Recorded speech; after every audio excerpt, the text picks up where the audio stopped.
Welcome back to another edition of Voluntaryist Academy. Welcome back, welcome back. James Cordiner here. Go to voluntaryistacademy.com. While you're here on this channel, why don't you subscribe and stick around, check out the rest of the videos here. Tonight we're going to be continuing with the Men Against the State series that I've been doing for some time now. Tonight we're going to be talking about J.K. Ingalls, and we're also going to be talking about Stephen Pearl Andrews. Both men of Massachusetts, both reformers in their own respects. And so we're getting this information from this book, Men Against the State by James J. Martin. And we've been reading from this book for a little while now. And we're going to continue reading until it's done. And that'll round out the series, probably maybe 3 more weeks of this. And then we'll be moving on to the next thing, which will probably end up being The End of All Evil by Jeremy Locke. Or perhaps The Law by Frederick Bastiat. We're going to keep working our way. We're going to bounce around maybe a little bit.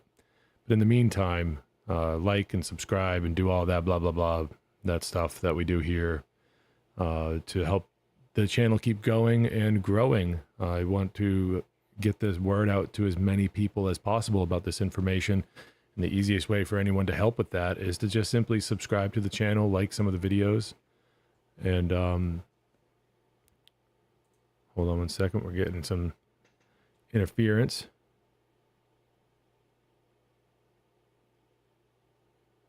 No, we're good.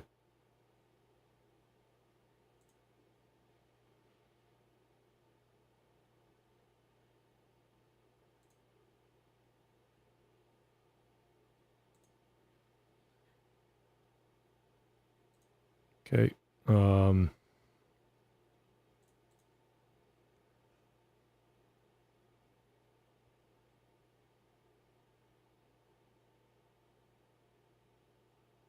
Bit rate.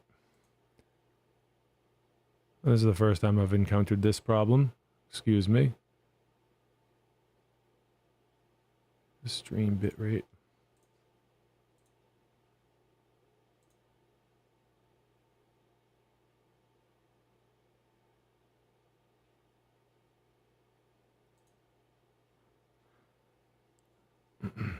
Well, we're going to continue nonetheless. So as I was saying, yeah, just help out the channel. Consider throwing your weight behind the channel, like, subscribe, do all that stuff. We'll check out the website at the end, and we'll just continue right now with chapter 6 of Men Against the State by James J. Martin. This is Heralds of the Transition to Philosophical Egoism, Part 2.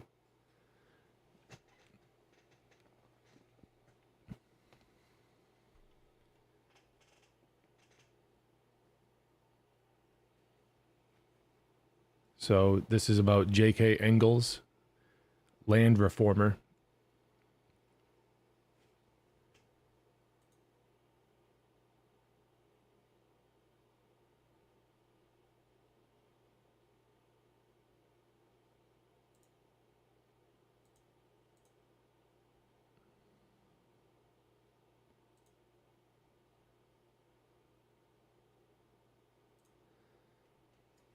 J.K. Ingalls, land reformer. The contributions of Green to anarchist economics in formulating a system of finance adapted to the free economy were matched by those of Joshua K. Ingalls with respect to the land problem. Born in Swansea, Massachusetts on July 16th of 1816, his early life was spent in circumstances somewhat different than those which surrounded Haywood and Green.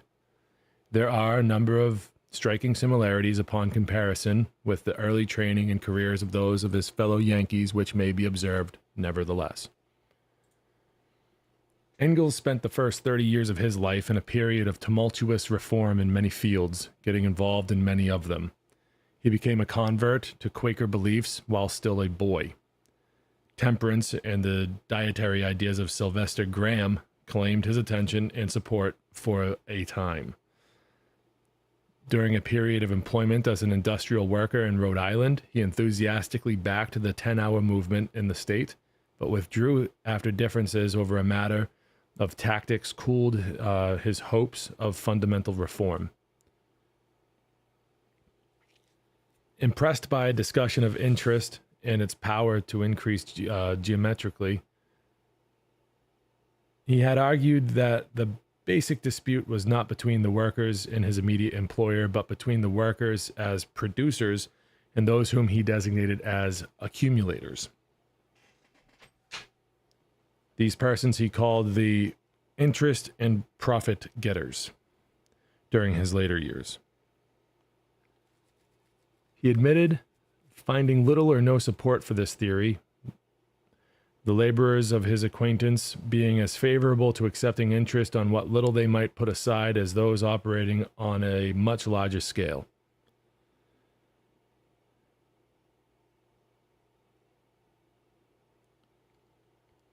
A brief career in the ministry, during which he invoked biblical remonstrances against the taking of interest while denying the power of capital and money to multiply of themselves, prepared the way for his full-fledged participation in economic radicalism.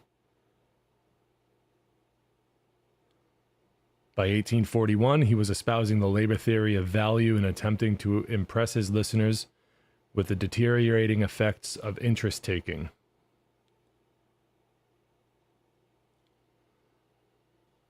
He made the acquaintance of the leading figures in the Land Reform Society in 1845, and henceforth his interest in a religious career began to wane. From this time on, his name was mentioned more and more in connection with those of George Henry Evans, John Wint, John Comerford, William Rowe, Henry Beanie, A.J.H. Dugan, W.H. Van Amringe, Louis Hine, Louis Masquier, and others interested in passage of legislation restricting the size of land holdings.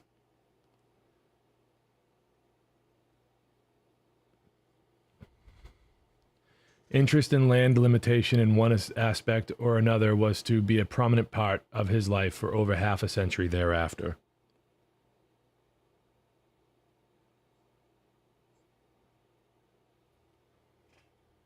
Ingalls' next 5 years was a period of constant participation in a variety of reform and radical groups and movements. Besides attendance at the industrial congresses of 1847 and 1848, his activities brought him into contact with currency reformers, Fourierites, anti-slavery men, and the small association of anarchists in New York. He described the attempt of the land reformers to place a presidential ticket in the field in 1848 when the Industrial Congress met in Philadelphia, and the dissolution of land limitation plank within the more sensational slavery issue during the creation of the Free Soil Party. Ingalls, along with Evans, Wint, and Van Amringe, stuck to land reform in the face of charges of indifference to the plea for freedom for the Negro brought against them by anti-slavery preachers and those whom he preferred to call the strict constructionists.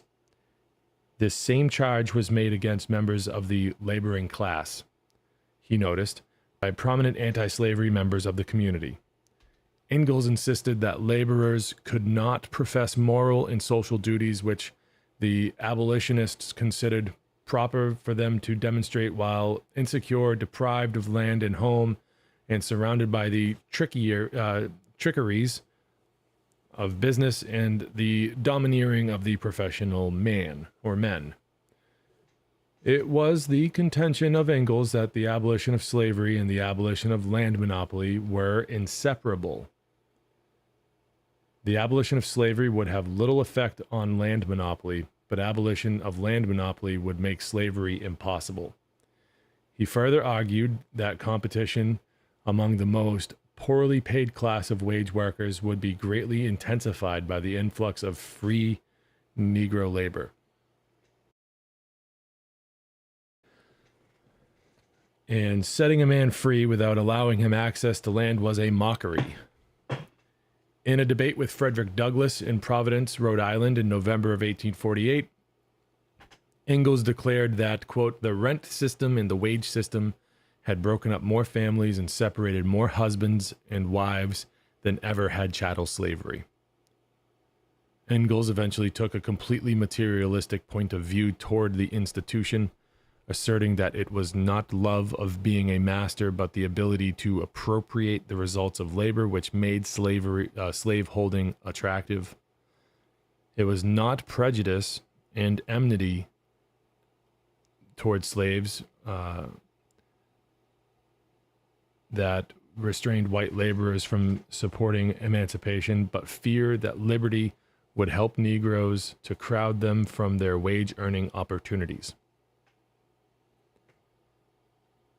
Although his argument had little effect, it still remained part of his philosophy after Reconstruction. Failure of the administration to effect any substantial alteration in land ownership in the South was a source of curiosity to him, and passage of the Homestead Act left him unimpressed. He considered it, quote, so emasculated by political trickery, end quote, that it did little to alleviate the conditions of the increasing numbers of the landless, while enough land had been voted to railroads by the politicians to have furnished a farm of 25 acres to every family in the country.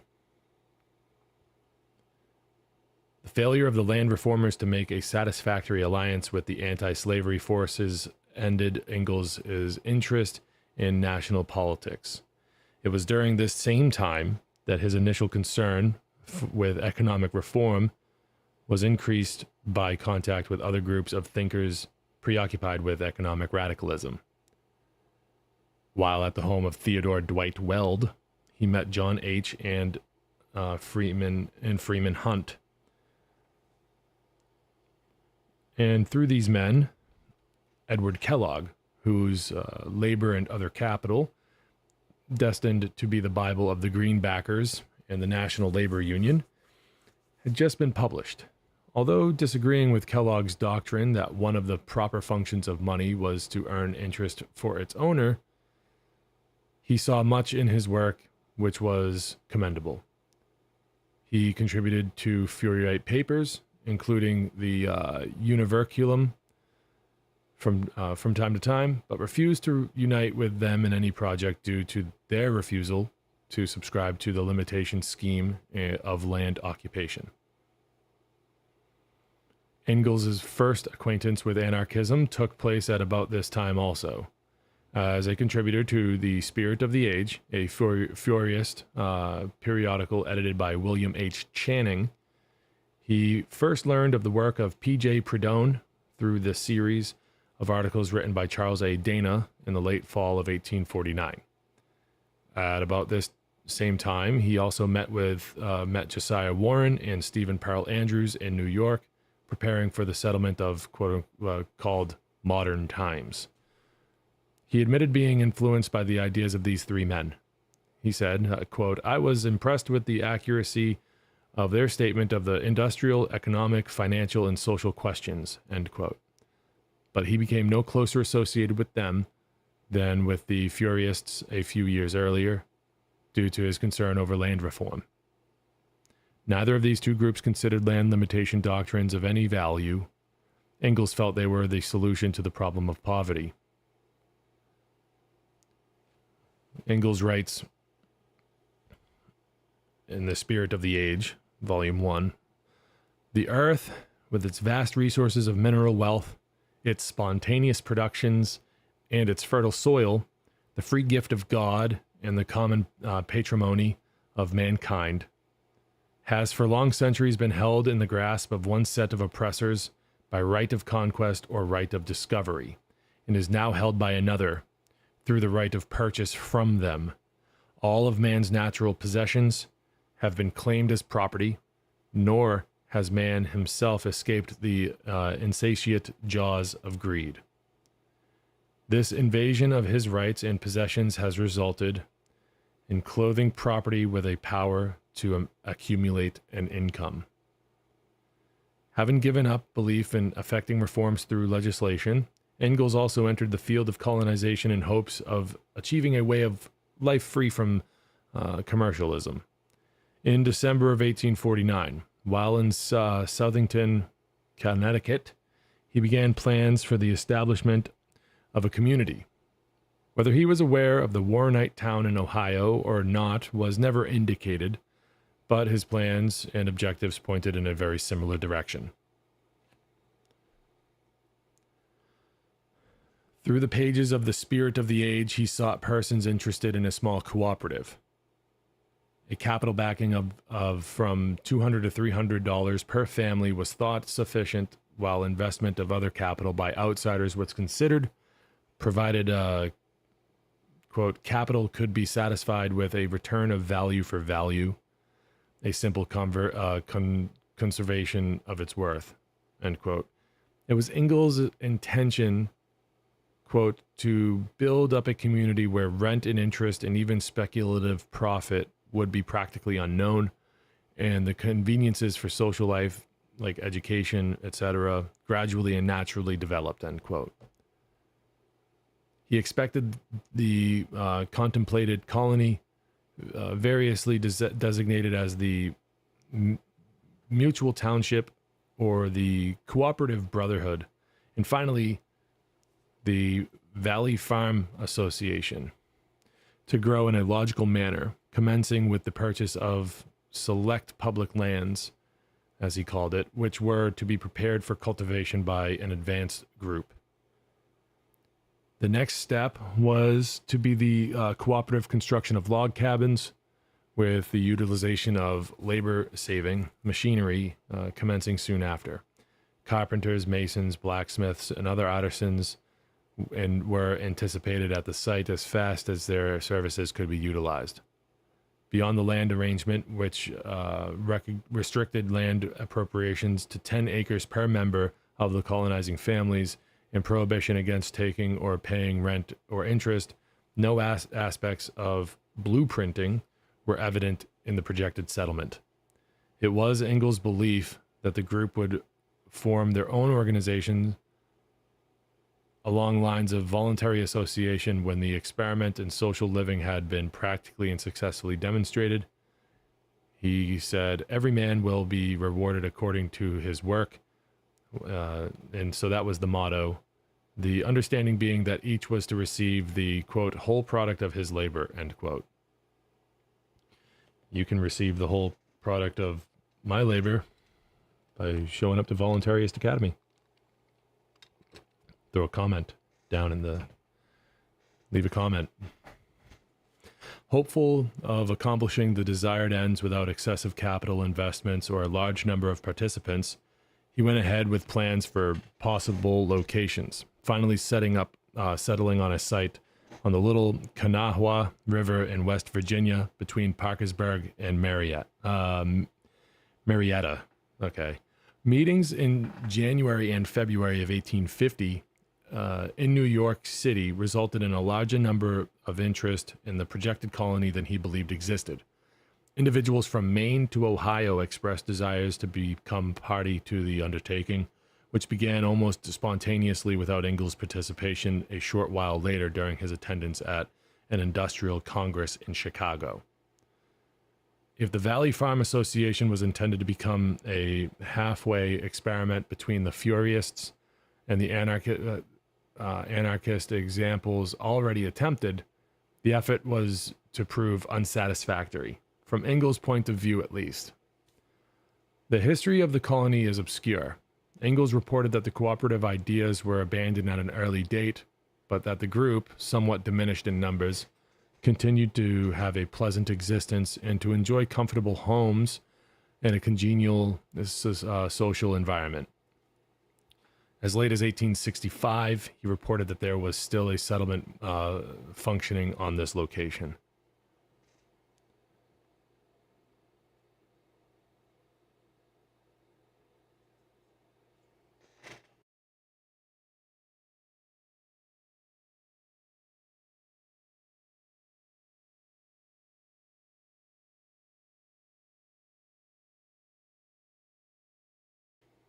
Sorry about that. This brought his participation in or initiation of such interests to an end.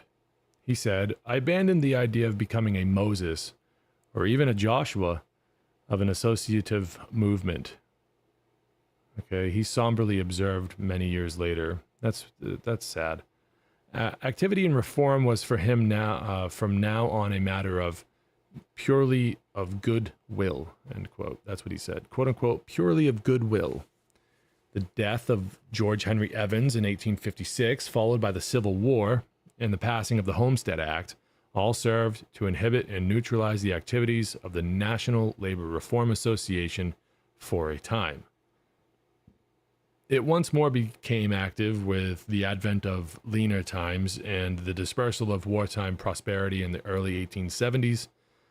Its members communicated with the Land Tenure Reform Association and the Land and Labor League of England during the summer of 1872, although the objectives of the American group differed utterly from those of the English organizations, which favored land nationalization. Yuck.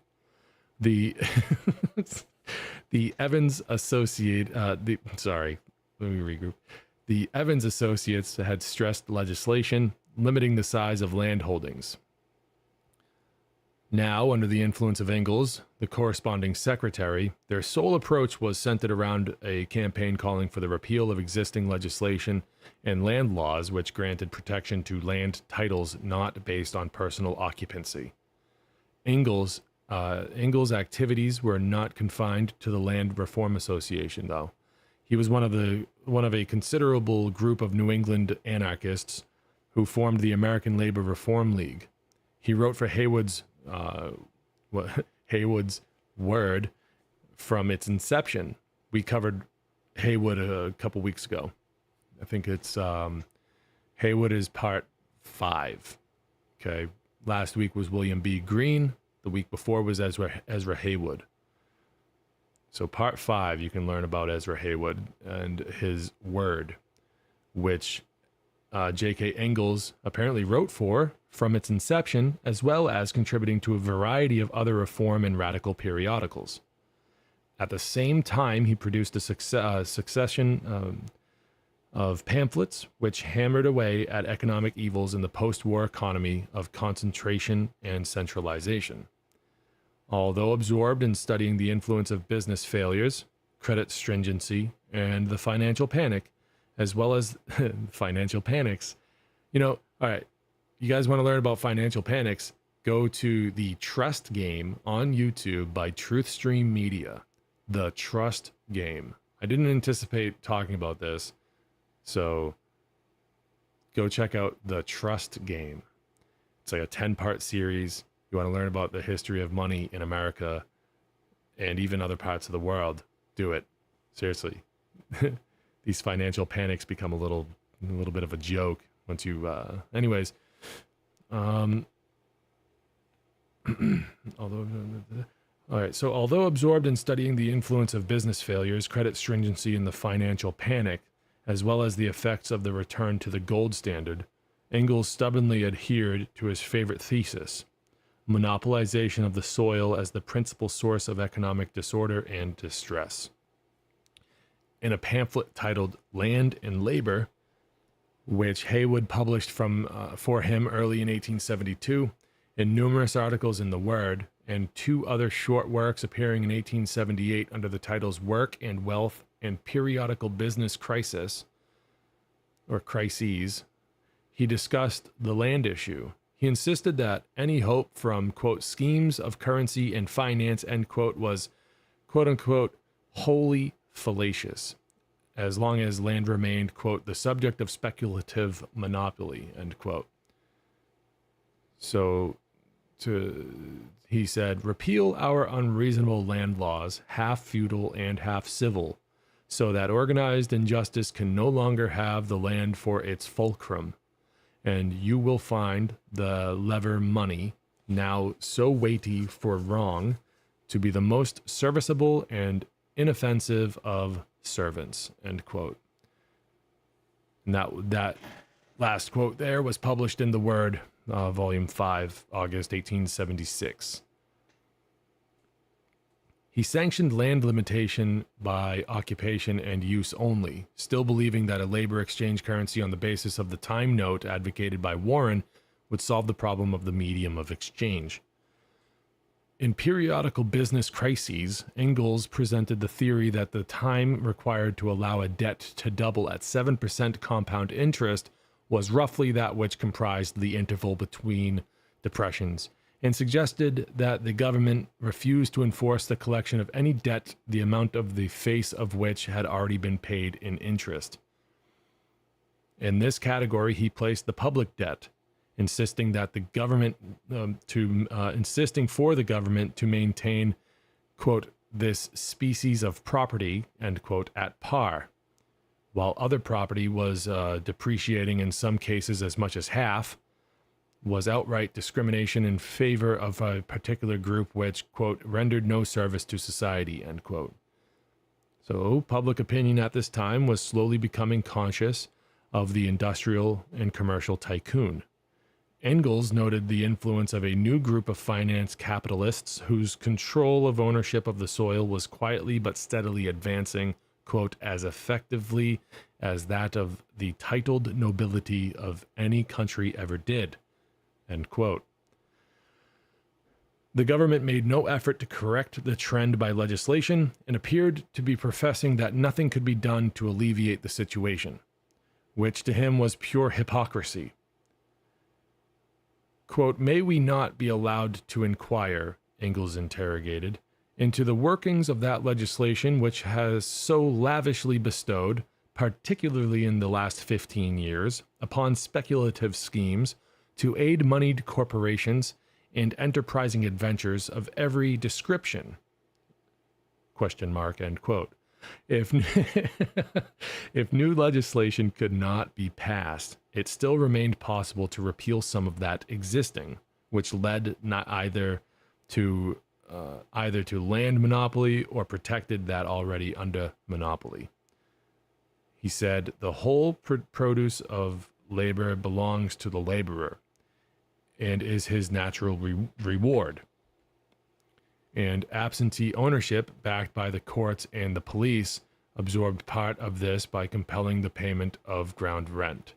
If such a doctrine was false, heretical, and incendiary, as it generally was regarded by the daily press, still there was little doubt as to its grassroots origin. Ingalls had presented a theoretical case for the repeal of land laws as an incentive to bringing about occupation and use tenure. His writings now took on a more pessimistic tone in the publication of Work and Wealth under avowedly anarchist sponsorship. There were new ideas expressed in this brief study, some of them decidedly conservative and backward-looking. But his main point, emphasis upon the fundamental evil of land monopoly, was as prominent as ever. It was by this time wholeheartedly subscribed to by the Warrenite adherents. Ingalls contended that there were only two factors in production of wealth, land and labor. In line with his anti-interest stand, he identified capital as merely past labor and land frozen into a particular form and undeserving of increase in itself. To him, the granting of a share of production to capital was placing a premium on past labor at the expense of present labor. It was a source of annoyance to him to see organized labor engrossed over wages and hours, to the exclusion of so vital a matter as land. He could not understand why it was not plain to all that private ownership of the soil by a few had supplanted slavery as the device whereby one man garnered wealth produced by the many. He believed that it was now time for the laboring man to become concerned with the sources of wealth, its production, and its distribution. The issue was not whether it was unwise to interfere with forces which had been transmitted, quote, from previously existing conditions, end quote, but whether it was time to attempt a, quote unquote, truly scientific solution of the problem of production and the inequalities of distribution. He had no new recommendations to make concerning the area of his greatest interest, which was the land. It was with considerable regret that he commented upon the failure of the government to establish, quote, a system of easy access to soil or a judicious limitation to private ownership, end quote. Such a course of action would have prevented the capital labor or employer-employee question from ever having become important. Yet he now shunned political action through the two major parties, whose leaders he thought had formed a mutual ring, conspiring, quote, to make the plunder of public funds and public trusts a fine art, end quote. He might have been onto something with that one.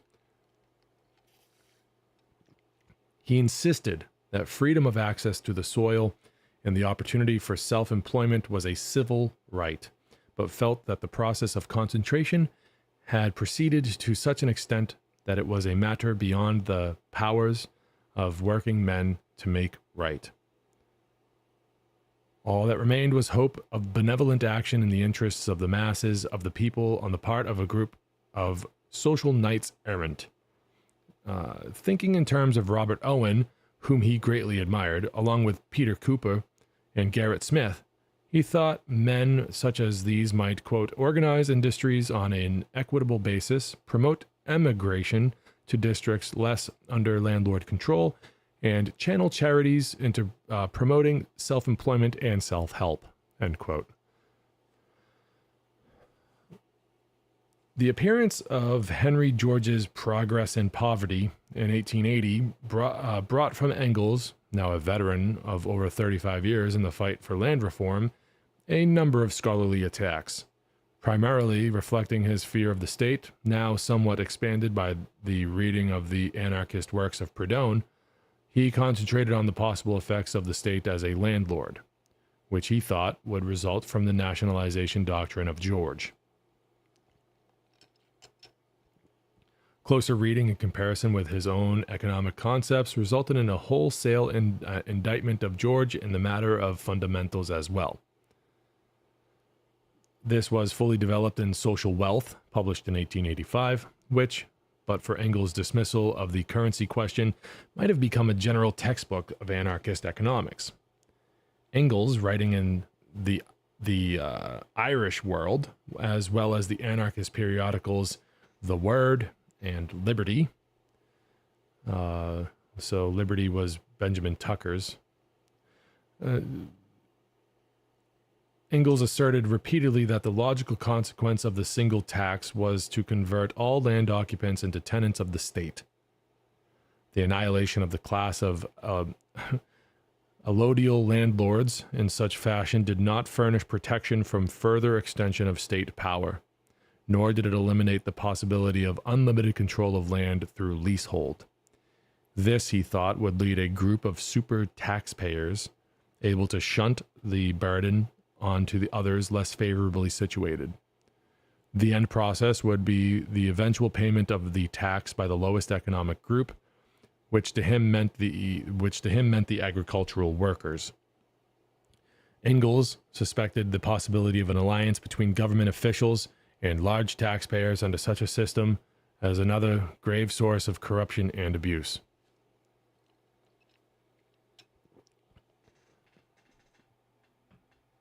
Hey, leave a comment down below about what you think maybe Ingalls might think of the property tax situation that we have today. In Social Wealth, he continued in a much more forceful manner his criticism of taxing powers, which he called, quote, the very essence of despotism, end quote, got it right there, and incapable of justification unless it was, quote, in equation, what the fuck? An equation with some service which the taxing power rendered the taxed individual. End quote. Once taxation got beyond the voluntary stage and became a compulsory thing, Ingalls averred that there was no point in arguing about forms of government, since any system employing compulsory taxation was a quote-unquote despotism. He is correct. The use of taxation to right obvious wrongs was to him a makeshift. It served only to obscure the injustices which were causing the evil results that taxation intended to abate. Social Wealth, a work which was advertised and sold for 15 years to the readers of the anarchist periodical press, is valuable primarily as a radical estimate of the landholding and business systems of America in the mid-1880s. Its main theme was that capitalism was essentially a superstructure erected upon a monopoly of land. Condemnation of the government as being responsible for this, and advocacy of the occupation and use criteria as the basis of future land tenure made it a substantial piece of propaganda for the native, small n, anarchist movement. The fundamental idea underlying Ingalls' stand on the land question was his interpretation of rent. Rent, he contended, was a political and not an economic affair. He stubbornly disagreed with the Ricardian school, which insisted that it was essential and could not be gotten rid of. To him, this was the admission that landlordism could never be eliminated, and itself was based on the assumption that land was a commodity. This theory he claimed to be a byproduct of the land title and therefore of the governing power. If monopoly of the soil could once be established, then its owners were in a position to demand whatever the competitive forces of relative fertility and population pressure might bring. To reduce land to the status of a commodity was an act of usurpation, enabling a group to, quote, profit by its relation to production, end quote, without the expenditure of labor time.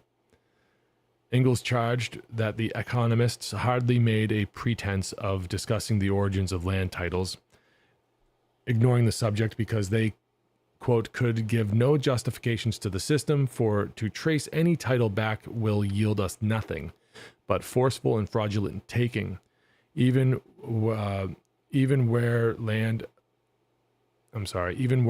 a proper subject for taking at all, end quote. He advanced 4 reasons why he believed land was not a subject for permanent tenure and sale because 1, it was not a product of human labor, 2, it was limited in amount and therefore unable to react to quote-unquote demand by increasing in quote-unquote supply, 3, it could not be removed and therefore could not be transferred, and 4, occupancy limited ownership and ended abandonment of the location by the occupant or by his death. Quote, possession remains possession and can never become property in the sense of absolute dominion, except by positive statute. Labor can only claim occupancy and can lay no claim to more than the usufruct. That's a new word. End quote. One could hardly overlook the Jeffersonian flavor of this declaration, despite its conflict with existing and relatively unchallenged social usages with respect to land. You know, there was a similar problem. I forget who it was. I forget the name, but it was a Native American Indian chief who took the Louisiana Purchase and the whole like manifest destiny thing. He took that to task, and he later actually fought along like it. I think it was man.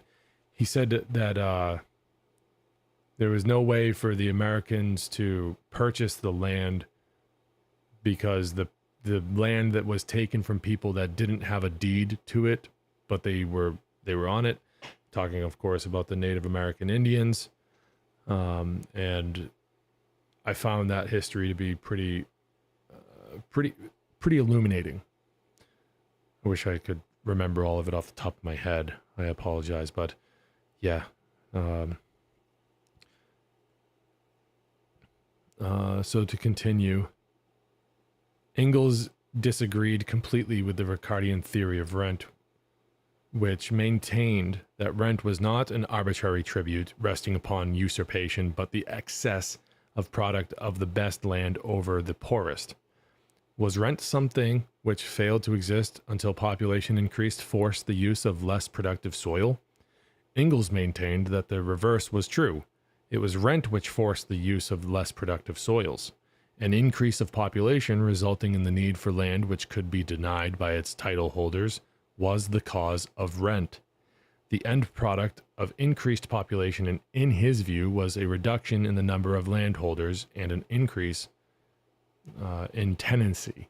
The result tended to approximate the extremes found in many parts of Europe: a landed aristocracy at one pole and a wretched proletariat at the other.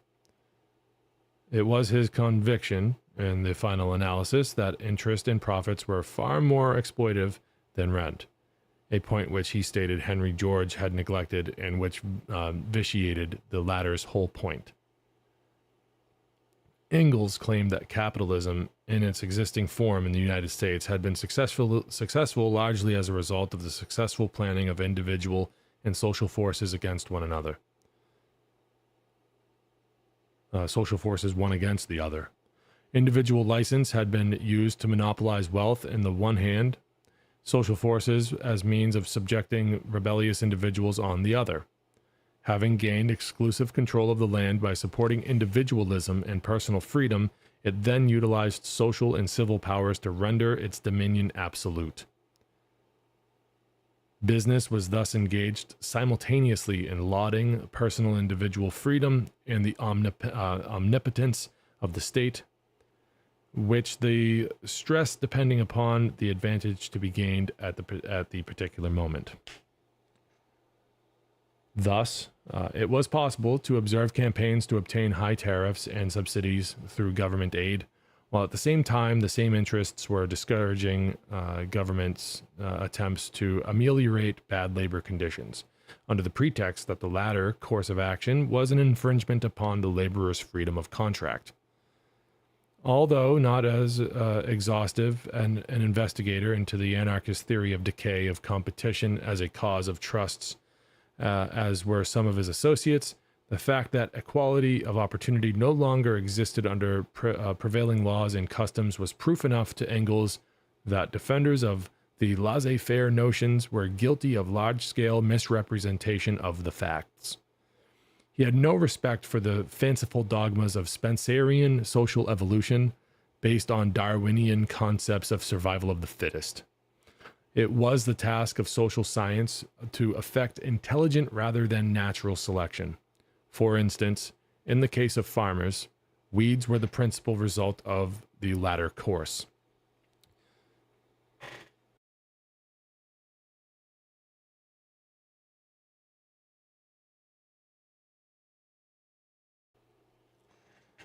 Even the great advocates of natural selection, Spencer and Tyndall, were themselves the recipients of governmental assistance at one time. The preaching of such ideas in American colleges was equally absurd. So Ingalls writes in Social Wealth, not only the institution which boasts the possession of a Sumner among its faculty, but every institution of its kind in our country is endowed by public or private benefit. Oh man, my leg just cramped up. Beneficence. There we go. That was a big word. Is endowed by public or private beneficence, and could not survive a day if it should be withdrawn. It cannot fail to be seen how appropriate is the teaching of laissez-faire by the professors and scholars produced by institutions supported and upheld by the very opposite practice. A system of capitalism dependent wholly upon laws and customs established and maintained to thwart equal opportunity and to prevent freedom of competition and exchange. Ingalls indulged in no personal diatribes. He was firmly convinced that institutions rather than individuals were the issues. He saw no relief in reversing the position of those in authority with those subjected to their direction. The wage worker turned boss, the victim of usury, the tenant turned usurer or rent taker, All found the system good upon receiving the favors it bestowed. Violent revolution was no answer, nor was legislation a fundamental reform. From his vantage point, it appeared that the courts and judges would always reflect the social attitudes of the men of wealth. Even if temporarily eclipsed, there remained no assurance that their return to power would not result in demolishing the rectification of inequity achieved in their absence. Looking about him at the activities of the economic and social reformers, he saw what he characterized the same infatuation with specific remedies in the form of statutory provisions. Quote, a prohibitive law, he observed in one instance, is the dream of the reformer who seeks to make the world temperate, end quote. Adhering to one of the fundamental positions of anarchist political philosophy, the improvements in civil institutions could be best brought about by education rather than by legislation. He insisted that eradication of social and economic quote-unquote disease would come from repeal of laws rather than further enactment of others. So instead of just like building the mountain of laws up, start taking laws away. This policy he considered the effective solution to the problem of land monopoly. It need not be a drastic procedure, nor work a summary change. Present legal possessors of land might well retain their titles for the remainder of their lifetime, but subsequent titles would be geared strictly to occupancy and use. Thus, no one would be deprived of rights currently enjoyed, but would be denied the opportunity of either conferring or acquiring future privileges operating to the detriment of others. Alfred Russel Wallace's similar proposal of gradualism and land nationalization for England no doubt had some influence in resolving Ingalls' practical suggestions.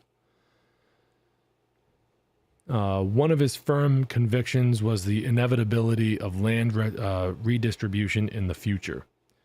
He did not predict the frequency of attempts, the path it might take, or the degree of peace or violence which might attend it. Slavery, sporadically eliminated, would recur in other forms until the general realization dawned that one's own person was the natural limit to property and human beings. In a similar manner, he maintained that the natural limit to property and land would be understood as the amount each person might occupy and use. Although living in virtual retirement in Glenora, New York, during the period of greatest literary activity among the native, small n, anarchist protagonists, Ingalls continued to supply steady contributions, principally in the nature of variations upon his favorite land theme. His hesitancy in openly allying with the Tucker Group and Liberty stemmed primarily from the preoccupation of most of his faction with currency reform, a matter of universal interest in almost all portions of American society in the last 2 decades of the 19th century. Adhering to his land ideas, he deplored all theorizing which preached relief through the medium of currency reform, especially that of the greenbackers and other elements clamoring for cheap money. The issuance of fiat money by the state would certainly result in its being obtained by loan at decreased interest rates. He was willing to concede, but the inevitable rise in the price level would quickly nullify any possible gains which might be made by the debtor classes. In any juggling of the monetary system, Ingalls opined, the workers would eventually have to bear the burden, either through paying increased interest or standing for any losses which might result. My God, this was over 100 years. This is like 150 years ago.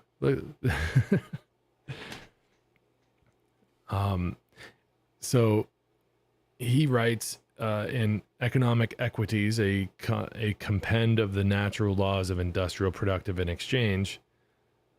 It is only stupidity which prevents the currency reformer from seeing that the fantastic tricks wrought with money values are mainly due to the ability of a class, through pliant legislators, to play fast and loose with the instrument of commerce, so as to effect a sliding fulcrum to the economic balance, and by which even the legal tender may be made to mean a day or a half day's work, according as a class are to pay it out or have it paid to them. Ingalls' writings in the 1890s reflected more and more the political philosophy of anarchism. In an environment which was characterized by an increase of governmental powers and reform by statute law, his hope for a negative and gradually weakened political institution waned. The American government, in his words, was becoming little more than a police force to regulate the people in the interests of the plutocracy. A police force to regulate the people in the interests of a plutocracy. The growth of centralization and authoritative socialism were more threatening circumstances than the negative stand of the anarchists. At one time, he expressed the fear that an alliance between church and state was impending, despite the long-standing contrary American tradition. His fear arose from the increased influence of religious organizations in seeking passage of sumptuary legislation dealing with personal morality. His unconditional disapprobation, excuse me. That's so funny. That's the second time today that this word has come up. Disapprobation of the use of violence partially influenced the attitude he held toward labor unions, although he saw justification for them as protection against employer combinations. All the advantages lay on the side of the industrialist monopolists in any given strike for higher wages under the existing arrangement. Nevertheless, he considered the only quote-unquote intelligent strike one which would be directed against wage work altogether. A younger generation of anarchist writers took from Ingalls' thought only the portions which best expressed their contentions. His long record in the struggle for land reform and his ultimate rejection of political action as a means of obtaining it made him a prominent figure in the anti-statist band. Occupation and wealth tenure of land, a nearly forgotten theory in non-radical circles, became firmly established in anarchist teaching from the time of J.K. Ingalls.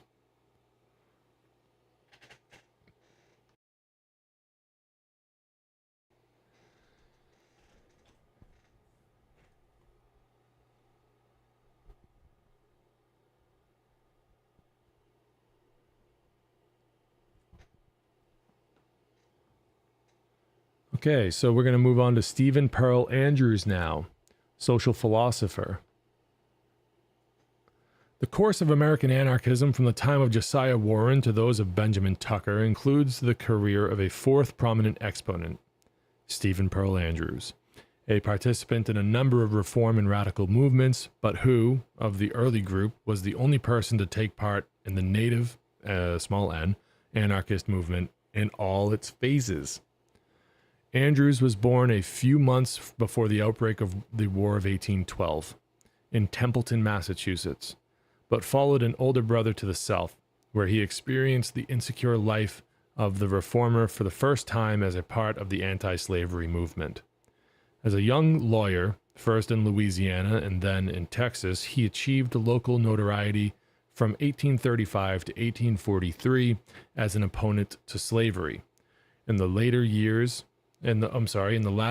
he was mobbed and driven out of Houston, reappearing a short while later in London as an agent of independent abolitionists of Texas. He put before Lord Aberdeen and Lord Palmerston a plan for the emancipation of Texan slaves through the medium of a British loan to Texas sufficient to cover their purchase and release.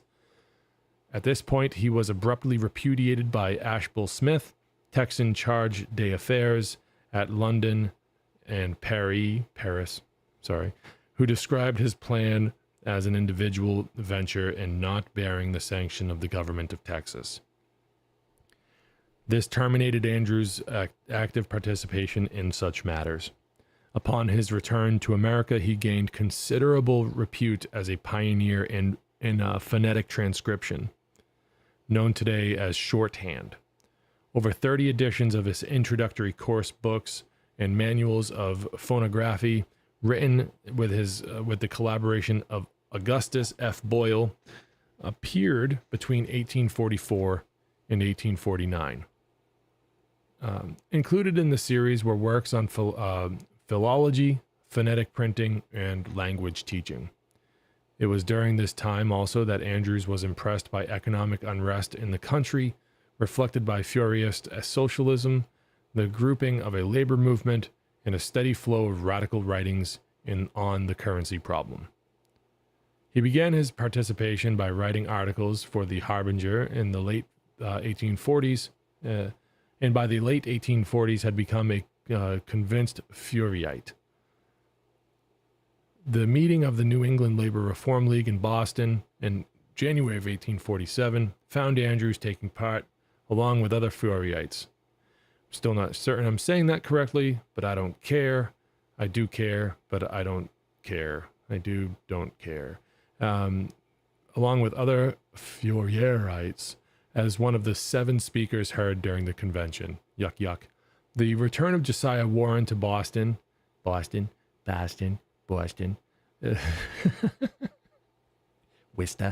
The return of Josiah Warren to Boston in 1848 signaled the end of Andrews' effort on behalf of association and his attachment to the more radical teachings of native, small n, anarchism.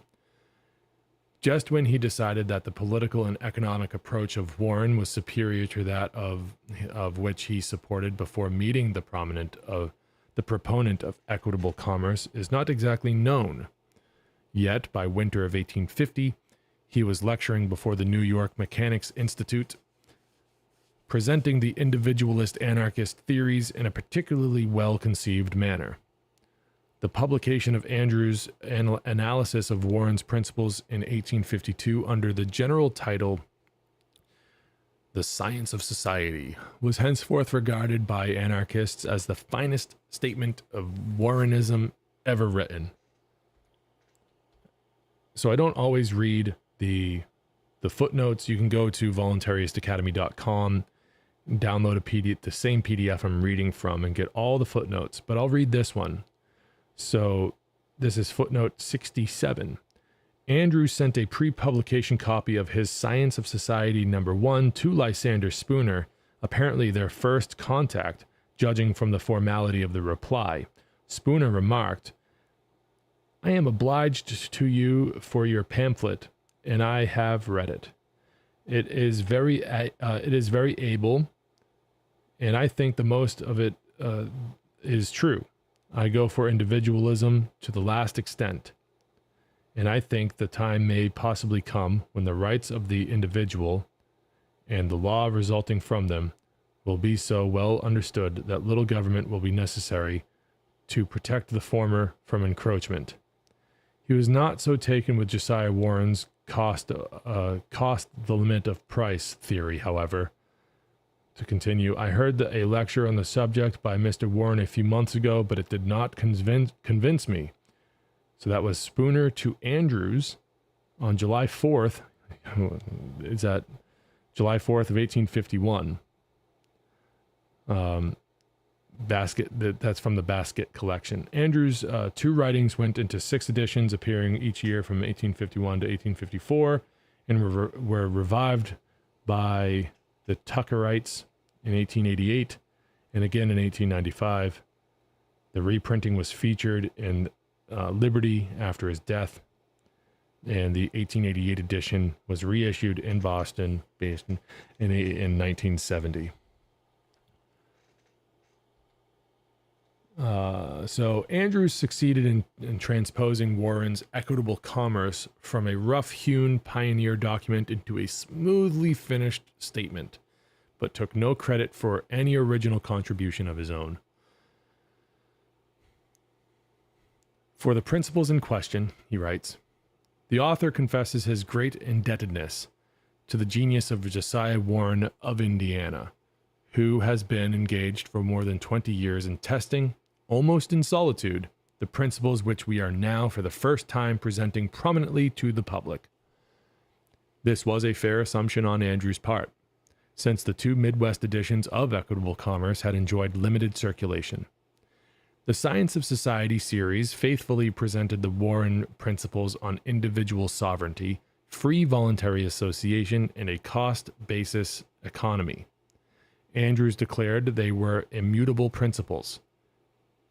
Conformity to these simple rules produced harmony in the affairs of mankind. Departure from them produced confusion. He says, "We teach them as science. We do not ask that they shall be voted upon or applied under pledges." End quote. In the introduction to the second of the series, Andrews remarked upon the difficulty of explaining to people, quote, "beset by the fog of old ideas," end quote, a social reorganization without a social compact. Quote, "We do not bring forward a system, a plan, or a constitution to be voted on, adopted, or agreed to by mankind at large, or by any set of men whatsoever. It is the evil of compacts that the compact becomes sacred and the individual profane." End quote. And that's from Science of Society number 2 in the introduction.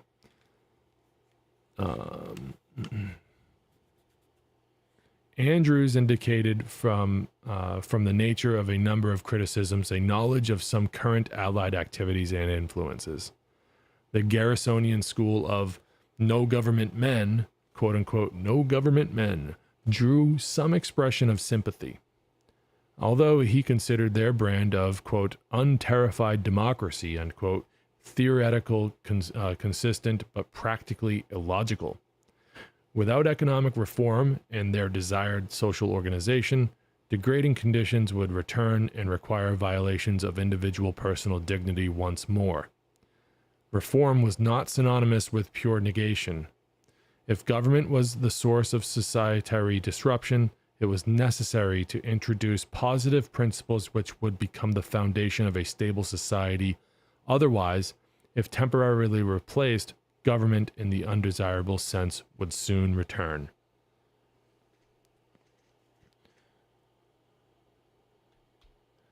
Warren had refrained from specific mention of Fourierism in his first work. Andrews, on the other hand, declared the phalanx type of colonization folly.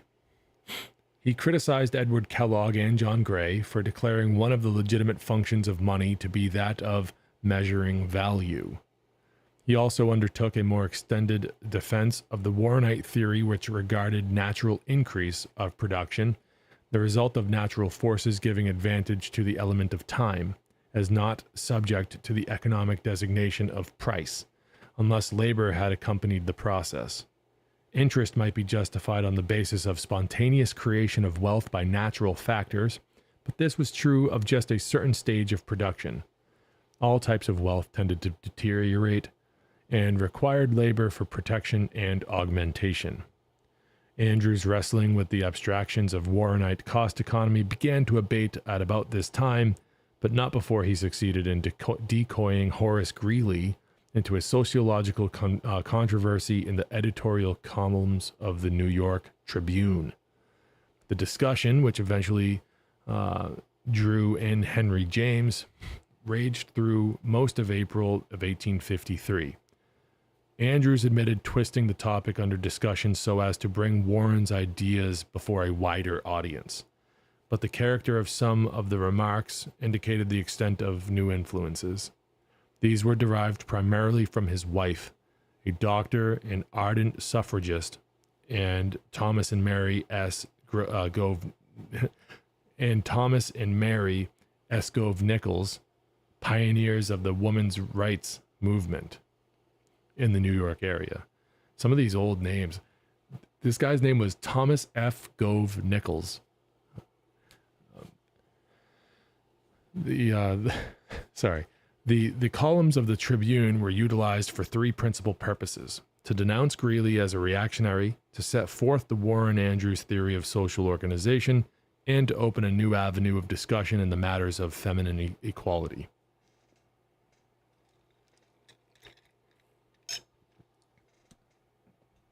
Andrews declared that those interested in reform were making a mistake in considering Greeley as a leader, for he was in reality a deeply conservative man. His espousal of Fourierism was superficial, and he had shown his real self by sanction of respect for authority in economic matters, in political organization, and in the social relations of men and women. Andrews dwelt on Greeley's aversion for divorce and contrasted it with the growing tendency of self-expression on the part of an increasing minority of militant femininity, torn between his regard for Fourier, whom he praised as about the most remarkable genius who has yet lived, end quote, and his newfound respect for Warren, the Euclid of social science. Andrew set forth a defense of the latter's principles, with allusions to their functioning under actual living conditions at modern times. Over 2 years old at the time of the writing,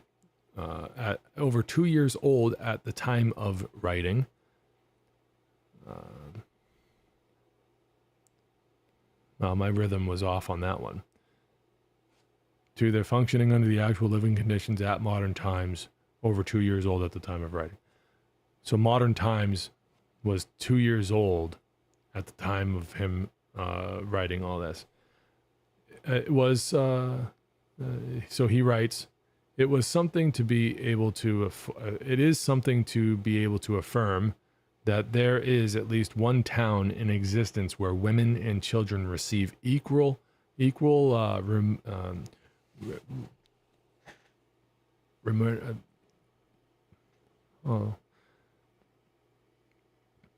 remuneration for their labor with women and children receive equal remuneration for their labor with men, not from benevolence, but upon a well-organized principle of justice, and by general concurrence without pledges or constraint.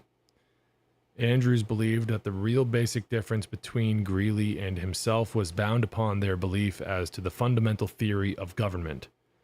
There were only two. The first, to which he claimed Greeley subscribed, declared that man was an irresponsible agent, not capable of governing himself and in need of another man to supply that function. And the second, that man was potentially capable of governing himself. Okay, let's just pump the brakes there for just a second. So Andrews is claiming Greeley subscribed that that man was an irresponsible agent, not capable of governing himself, and in need of another man to supply that function. Okay, let's just take a second and think to ourselves, is there sort of a fallacious, is there a logical fallacy there?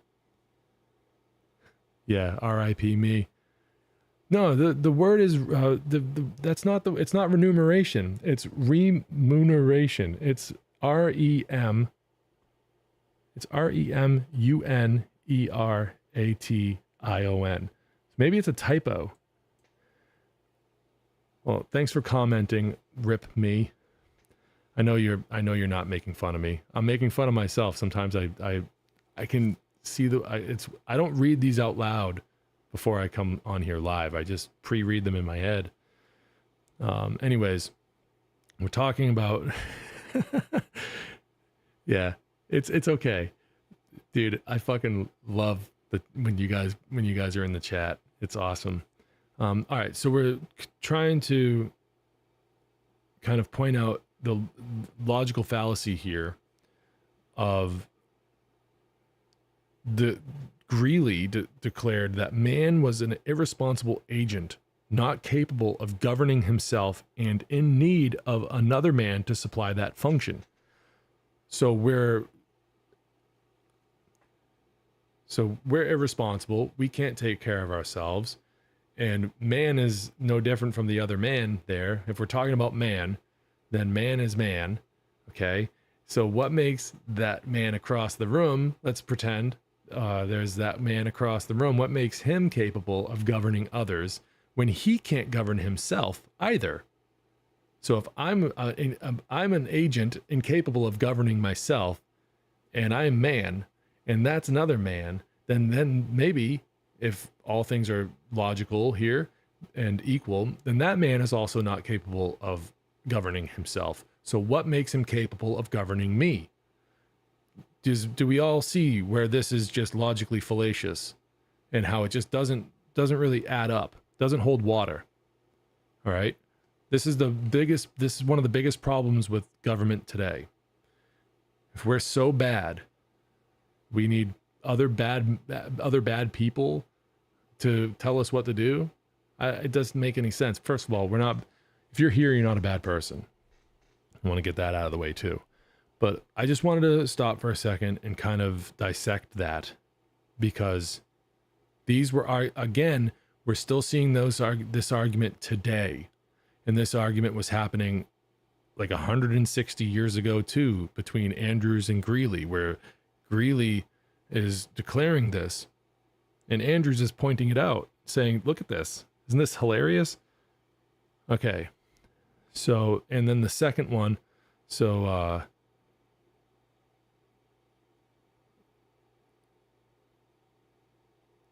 right. So the second one, that man was potentially capable of governing himself. Okay. So before we continue, I want to just take a second and dissect that as well. So the key word there, I would underline it twice, is potentially capable of governing himself. Yes, potential is what we all come into this world with. A vast amount of potential. That's what creates this equality under natural law. Is we all have potential we have all got potential to use our free will to make choices, but we need an education in order to really understand the objective morality and behind our choices. Like that natural law exists. There's this thing called objective morality. We need to learn what that is, and then kind of filter our decisions through objective morality and whether or not what the actions that we're going to be taking, what's the degree of possibility that those actions initiate harm against an innocent person. So this is where that potential comes from that we're talking about here. That man was potentially capable of governing himself. What does it take for a man to govern himself? Number one, an understanding of objective morality.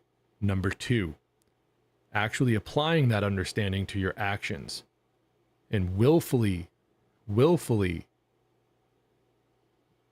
like not initiating harm to other people.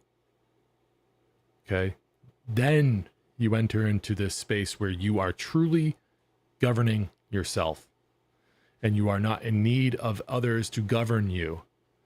This is how we eliminate the need for these larger governing powers. It's an exit and build strategy. If we do it in large enough numbers, then to some degree, the chokehold loosens. Okay. So I just wanted to kind of say that while there was an opportunity to do so.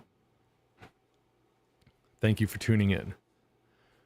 To continue with the reading, the degree of failure to do so in practice merely indicated a lack of practice.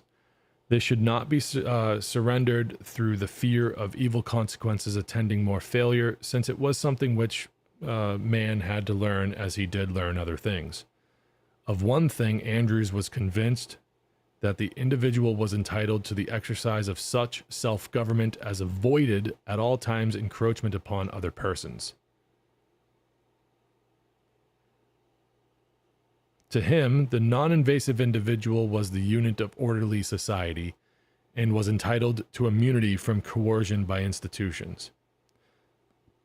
He writes, "The most stupendous mistake that this world of ours has ever made is that of erecting an abstraction, the state, the church, public morality, according to some accepted standard, into a real personality, and making it paramount to the will and happiness of the individual."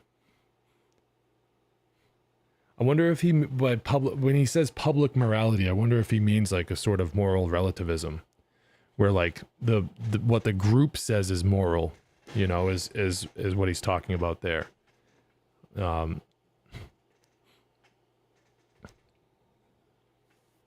He had embraced Warren's teachings without a consideration of their implications 3 or 4 years before. Andrews now displayed a realization of the root and branch anti-statism to which they logically pointed. The correspondence with Greeley and James contained the high water mark of Andrews' anarchist convictions, even though he would have rejected the appellation of quote-unquote anarchist had it been an expression in contemporary usage other than as a synonym for chaos.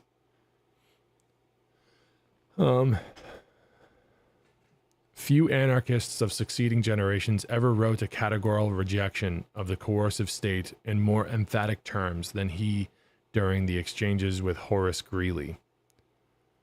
And he writes this, he writes, "Give up the search after the remedy for the evils of government and more government.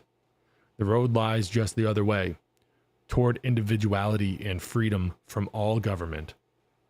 It is the inherent viciousness of the very institution of government itself, never to be got rid of until our natural individuality of action and responsibility is restored. Nature made individuals, not nations, and while nations exist at all, the liberties of the individual must perish." The invasion of anarchist modern times by the social philosophy of Auguste Comte and his first disciple in America, Henry Edger, has already been described. We described that, I think, back in part 2 or 3 when we were talking about modern times, which was a Josiah Warren community established back in these times. So Edgar abandoned Warrenite individualism primarily to establish a cell of Comte's religion of humanity.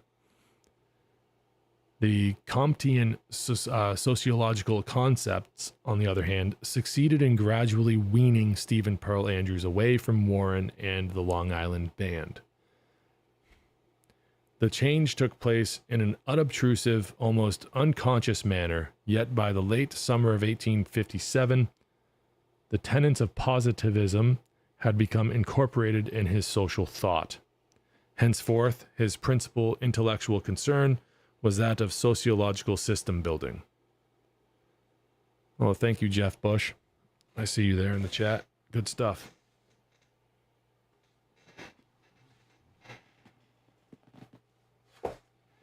Let's see if we can learn a little bit more about positivism tonight. Let me look it up in my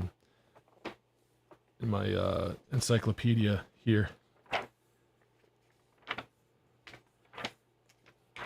So thanks everybody for tuning in. Yeah, that's a really good writing there. I really like that. That's pretty impactful what Andrews wrote. I'm glad you guys are liking that, because that to me is a pretty important thing. Positivism, right? That's what we're trying to look up. I'm trying to look up positivism right now.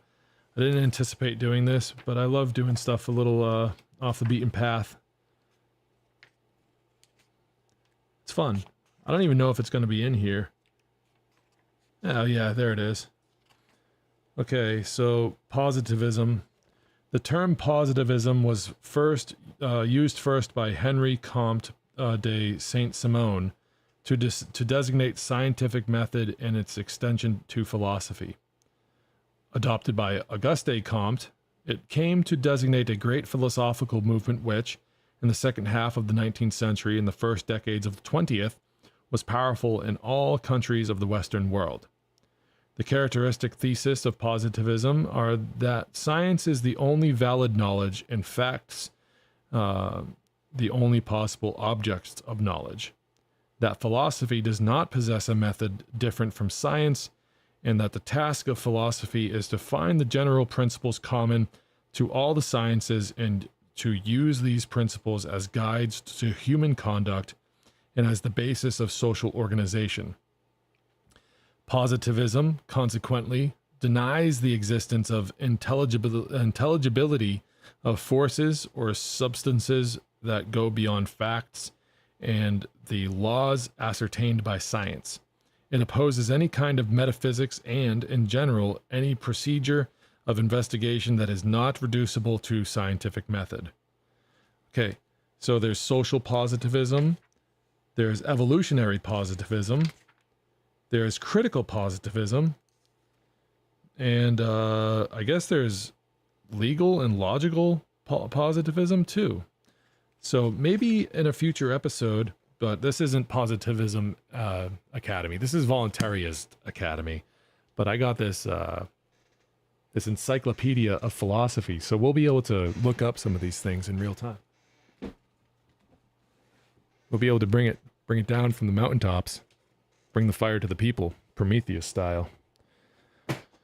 Okay, so we're talking about Auguste Comte here and Stephen Pearl Andrews, and their relationship here. Let's see. The tenets of positivism, which we just went over, had become incorporated in his social thought. Henceforth, his principal intellectual concern was that of sociological system building. The attempt to fuse the diverse contributions of Fourier, Warren, and Comte into a grandiose, eclectic social order of pantarchy was underway. Anarchist thought, discussions, and literature previously concerned with political and economic considerations now included a third element, ethics, with Andrews undertaking the torturous task of reconciling antithetical conceptions of the nature of human society.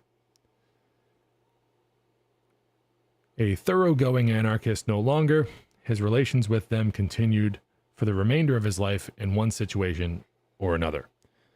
Andrews began his comparison of Warren and Comte in Warren's own periodical letter of September 1857. At the same time, in an article in a New York spiritualist journal titled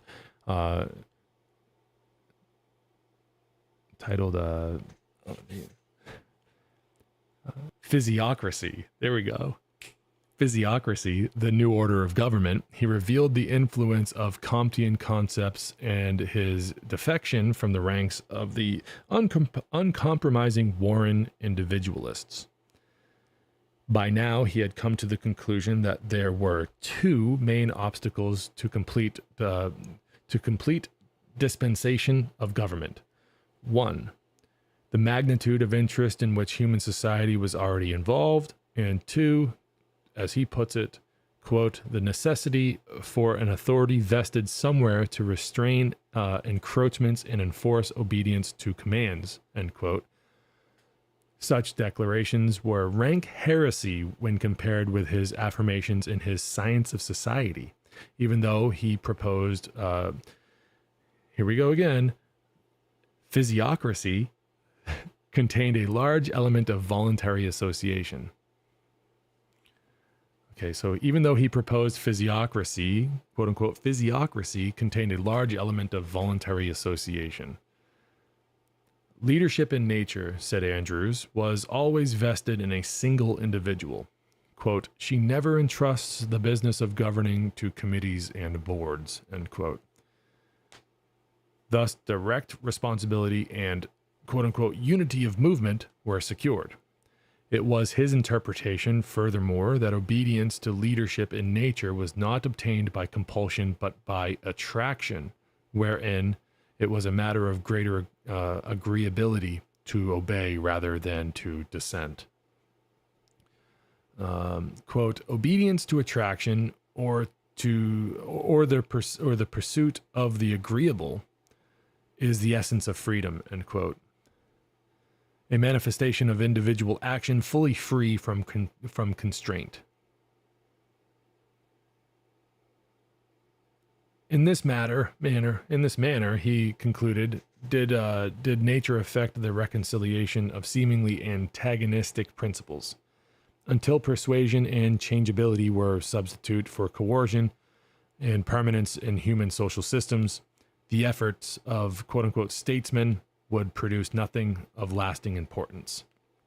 He writes in Spiritual Age, Volume 1, on page 77, Andrews writes, natural government is characterized by the absence of all organization which is not as natural and therefore as inevitable as crystallization. By the self-election or spontaneous recognition of leaders, coupled with the continuous freedom of revolt on the part of the subject. Thus, the basic premises of a social scheme appeared, which was not fully developed for 15 years. Andrews, no longer attached to the Modern Times community, was now living in New York in the company of a group of people connected more or less with the North American Phalanx, a Fourierite colony in New Jersey. Under his influence, a number of these people, mostly journalists, pooled resources and conducted for a time a cooperative residence in the city called the Unitary Home. The home was operated under the management of Edward F. Underhill on Warren's cost-price principle in the allocation of the economic burdens of operation.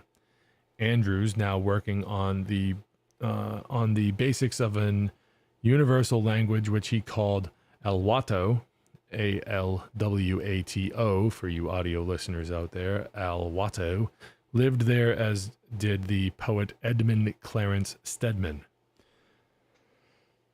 Close by was DeGarmo Hall, where Andrews occasionally lectured on his gradually developing sociology. At the outbreak of the Civil War, Andrews abandoned his investigations for a time, his abolitionist background welling up while he asserted the righteousness of the cause of the North. Like Warren, the freedom of individuals was of greater importance to him than that of the Southern states. He paused long enough to indicate that the economic issue, which had been growing during the preeminence of the slavery question in American affairs, was by no means reconciled or dissolved. He writes, the scientific and harmonious adjustment of the relations of capital to labor, of the employees to the employer, will still remain after slavery is dead. The next great practical question, which will force itself upon our attention and insist upon being definitively settled. In the post-war period, Andrews became deeply involved in the movement for women's rights, his interests centering on social issues. This resulted in an intellectual alliance with the extremists under the nominal leadership of Victoria Woodhull. As an editorial partner in the publication of Woodhull and Claflin's Weekly, he again made contact with the anarchists, primarily through attendance at the individualist-dominated conventions of the American and New England Labor Reform Leagues. His renewal of acquaintance with Warren after a meeting in New York in May of 1871 brought about a long hair-splitting controversy in the pages of the Weekly between the two over their sociological differences. Andrews now had placed most of his pantartical system in manuscript form or in published articles in periodicals. The main point of the dispute between the two centered about the interpretation of the words right and duty. Warren, adhering to his basic views, insisted that in a world of free contract, there was no such thing as duty, only rights. A person able to live by uncoerced voluntary contract, he declared, did things not because he felt under obligation to do so, but because it was to his best interests. Okay, so that's some egoism there. In non-compulsive situations, right, that's a little bit of rational egoism, just a little bit bleeding through. In non-compulsive situations, Warren believed that no one would enter into agreements, contracts, or commitments which tended to operate to his disadvantage. Thus, what appeared to be compliance with a conscientious feeling of obligation to act in a certain way would actually be the fulfillment of one side of a particular social arrangement through recognition of the advancement of one's personal interests or fortunes by doing so, or by so doing, and therefore hardly worthy of designation as quote-unquote duty. Andrews, now admittedly trying to present a synthesis of the Warrenite and Comtean schools of social science, said that there were separate categories of duties and rights, and that it was not proper for the two groups, the individualists and the positivists, to maintain that it was a matter entirely of either rights, as did Warren, or all duties, as did the followers of Comte. Andrews at this time admitted that he had never rejected Fourierism, even though he apparently had been a convinced follower of the anarchist beliefs of Warren. This contradictory position did not indicate or imply that he had rejected the principles of sovereignty of the individual and the cost as the limit of price. It was the matter of difficulty in getting them adopted. The real objects, quote, the real objections to these, he explained, are that men cannot and will not accept and apply such purely abstract principles, even though they were a very precious element in every true organization, end quote.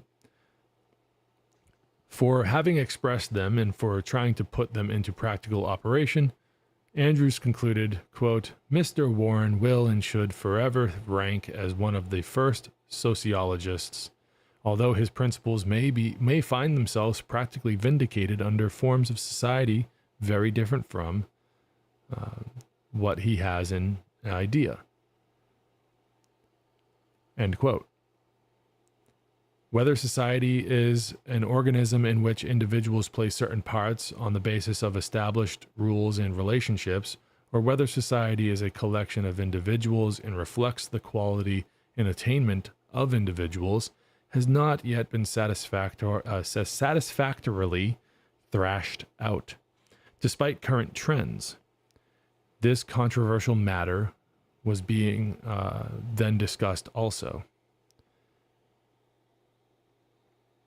Andrews, in his basic outline of universology, published in 1872, sought to reconcile Warren's stand of society as merely the byproduct of the actions of separate individual sovereigns with the organic view of Comte and Fourier. Between Warren and Comte, he considered the former's approach the quote-unquote scientific, Comte's metaphysical and philosophical, and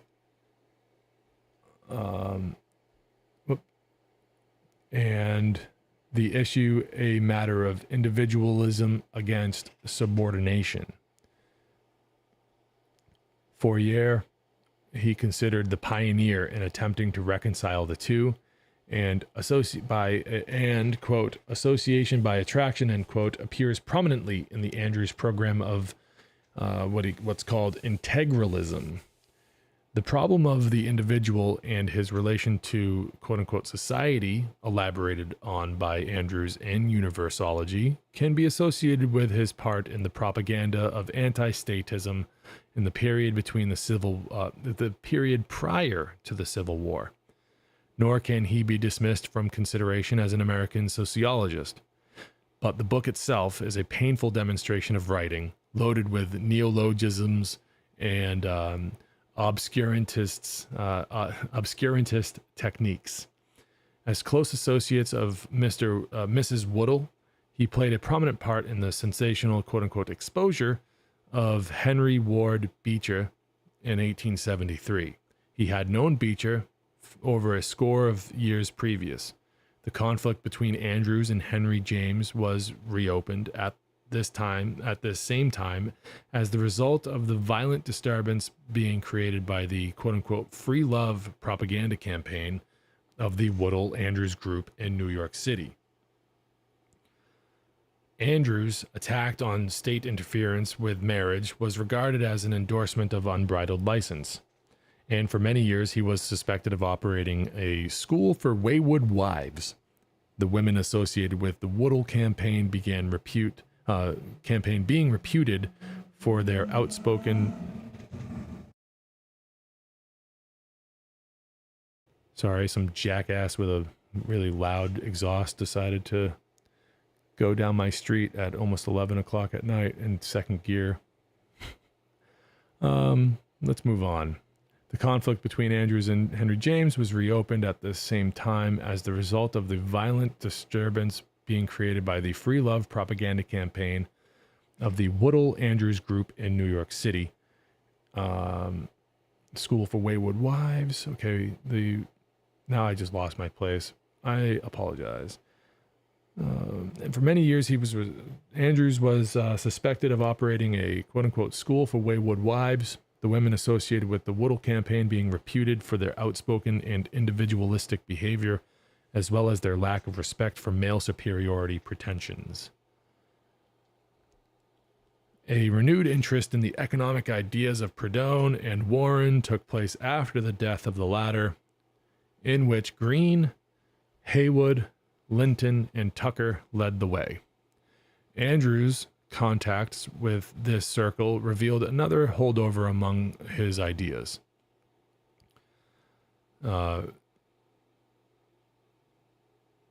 His article called "The Labor Dollar" in Tucker's Radical Review revealed his continued attachment to Warren's views on money. He admitted that both had failed in devising a self-regulating system of currency and banking based directly on labor, their chief objective. A day's work of 8 hours rather than a single hour should constitute the labor dollar. This was Andrews' reconsidered judgment. To be accurate, it must represent two other factors: degree of intensity or severity and acquired skill. He believed that in the matter of intensity, an assumed average was still the best approach, approximately what Warren's corn labor note had purported to do. By adjusting this assumed average constantly, as the group at what was known as Utopia had done, the true average intensity would be reached. Thus, for instance, and yes, in case you didn't hear that correctly, yes, there was a corn-backed currency at one point in time. This was Josiah Warren's idea out in one of his anarchist communities back in the 1800s. Thus, for instance, the 8-hour day of average intensity would tend to be estimated in greater production per hour as skill and ability in that particular occupation became increasingly attracted to it. With the establishment of complete freedom of access to occupations, the tendency would be for those who produced the most in the shortest amount of time in each productive job to become well known. Andrews writes, "This change will enable them to know far better than they know now what labors they really like best, and are willing to do at the cheapest rate. There will then grow up a legitimate labor market, and all kinds of labor and products will be tendered at the minimum price as measured by the average estimate of the degree of severity of the labor involved in them." In most other respects, Andrews deviated little from what he had written a quarter century before. Acquired skills was considered an element of labor cost, while superior natural ability was not. The immense difficulty of separating the two attributes Andrews passed over. The outbreak of the railroad strike in 1877 brought mixed reactions from Andrews. The coming to grips of labor and capital, which he and Warren had predicted 30 years before, was undoubtedly at hand. Andrews said, there is a new order of things here now, or inevitably about to come. A social or industrial revolution involving, quote, the whole laboring population, end quote, was about to take place. Quote, a ready acceptance of the situation on the part of the rich and the great, end quote, alone would prevent grave irregularities, as, quote, the theory of shooting them down is futile, end quote. Andrews displayed the distance which he had stayed from his anarchist views of an earlier time. However, by the nature of his reforms, he expected the strikers to propose and obtain, he said, the forced transfer of all railroads, magnetic telegraphs, and great public works to the government, which the laborers paid fixed and equitable prices as government employees, the organization of great government workshops, or organized government colonization, or other similar enterprises, and the honest effort that government shall become the social providence of all the people. No social program involved any greater stress on active interference by state action. Others of the Warren group expressed the most warm sympathies with the strikers, but none exhibited this degree of contradiction as compared to previous theoretical stands. The passion among fragments of reform elements for the organization of the quote-unquote leagues of various sorts resulted in the agglomeration known as the Union Reform League, a Haywood-Andrews directed association of small groups interested in various social reforms. The URL, the principal aim of which was the blending of all shades of opinion and the union of all schools of reform in one common platform, met annually in Haywood's hometown of Princeton, Massachusetts from 1879 until 1882. The American and New England labor reform leagues had been primarily engaged in propagation of economic reform sentiment. The new group included elements concerned with temperance, free thought, women's suffrage, spiritualism, currency reform, and trade unionism. Andrews became nominal president of the URL. That's so funny that it's called URL. Andrews became nominal president of the Union Reform League at its second meeting, at which time it probably reached the peak of its interest to a wide gathering of Allied sympathizers. Most of the anarchists had by now drawn away from both Haywood and Andrews and had gathered around Tucker with the express purpose of concentrating on exposing economic evils. The resolutions of the URL, nevertheless, still reflected a strong anti-statist flavor. The 1881 convention adopted unanimously the following, quote, practical measures of reform, end quote. Women's suffrage, repeal of the obscenity statutes, repeal of the laws making Bible reading compulsory in the public schools, the adoption of a, quote, new cosmopolitan language, end quote, abolition of poll tax qualifications for voting, repeal of the license and prohibitory liquor laws, repeal of the laws, quote, taxing citizens to support war or compelling them to do military service, end quote, abolition of land, money, and transportation monopolies, and an endorsement of free trade. The negative nature of most of these reforms revealed a heavy anarchist influence. The Union Reform League dissolved in 1882, and its parts drifted into new reform orbits. Andrews, still active in New York, continued his sociological speculations. His dissertations before the Liberal Club received considerable publicity, since he had now become reputed for his vast learning. His prophecy of the future envisioned a single governmental unit for the world at the end of the 21st century. What the fuck? His prophecy of the future envisioned This is not what I'm sorry. I'll be honest. I did not pre-read this far. We only got a couple more pages left. So we got a new cosmopolitan language that his union, and now his, his prophecy of the future envisioned a single governmental unit for the world at the end of the 21st century, with a single world language and religious creed. This was to follow a political conflict on ideological grounds between plutocracy, the government of rich men exemplified by the laissez-faire doctrine of the political economists, Herbert Spencer included, and the politarchy of state socialism. These two compulsory forms of the governmental idea he saw eventually giving way before the anarchist principle, quote, which simply strives to throw off all governmental control, to relegate the management of all human affairs to the pure, unorganized, unregulated spontaneity of the people themselves, end quote. This simplified result strongly resembled the Andrews governmental idea of quote-unquote convergent individuality, which was an amalgamation of the free association of the anarchist and the free recognition of the leadership function as derived from Charles Fourier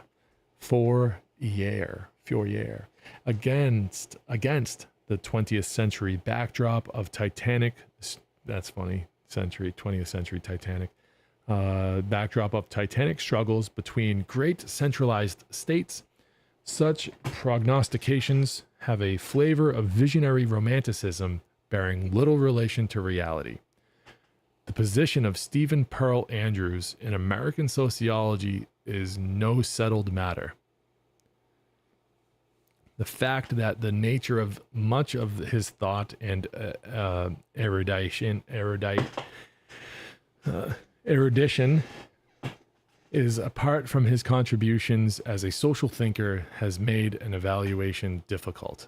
The consideration at this time is with his relation to the development of American anarchism, from which he did deviate while remaining deeply attached to its basic principle of personal freedom. The American anarchist Henry Appleton declared him to be, quote, the intellectual giant of America, end quote. The English anarchist Henry Seymour said he was, quote, probably the most intellectual man on this planet, end quote. Benjamin Tucker's estimate, probably the soundest, was, quote, anarchists especially will ever remember and honor him because he has left behind him the ablest English book ever written in defense of anarchist principles, end quote. That Tucker's followers were to claim substantially the same for him at a later time illustrates the continuity of intellectual content in the American anarchist movement. So that brings us to the end of tonight's reading. Let's go back to this prophecy that he... This is insane. Okay, so is there a date on this?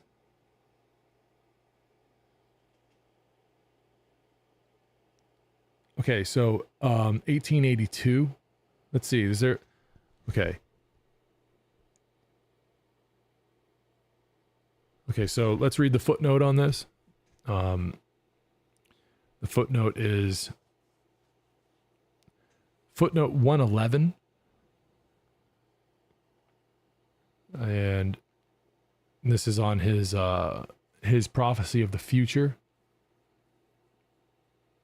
This was to follow a political conflict on ideological grounds. So there's the footnote from the New York Home Journal, August 20th, 1884. For Andrews' universal language and his investigations into the meaning of words, see his following works. Oh, it doesn't really give too much there. All right. All right, so Stephen Pearl Andrews. What's up, mandatory myocarditis? I see you there, bud. Good to have you. All right, so this Stephen Pearl Andrews had this weird prophecy. I wonder if he would come up in other books. This weird globalist prophecy. Really funny. Between the political conflict on ideological grounds between the plutocracy and the politarchy of state socialism. This is really crazy. Maybe he knew of Cecil Rhodes. Maybe he knew of the English speaking idea at the time. I'm a little awestruck by this being in this book. Did not expect it. Did not expect it at all. But yeah, so plutocracy is the government of rich men exemplified by laissez-faire doctrine of the political economist. Wait, does anybody know what plutocracy is? Because that's maybe I should know what plutocracy is if I'm claiming to be able to teach people this stuff. Plutocracy.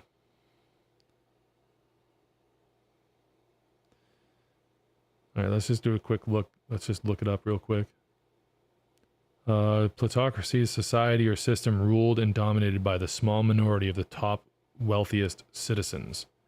So we're kind of inching toward a plutocracy right now with this fucking Trump administration, huh? It's pretty much what's going on now. You got people like Peter Thiel and Elon Musk and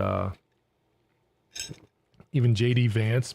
J.D. Vance being probably the most dangerous of them all, seeing how he is the vice president of the United States of America, America. So, I mean, it is quite crazy. I still can't get over this. Single government unit for the world at the end of the 21st century. Yeah, technocracy. Yeah, that's technocracy, but like a plutocracy technocracy, right?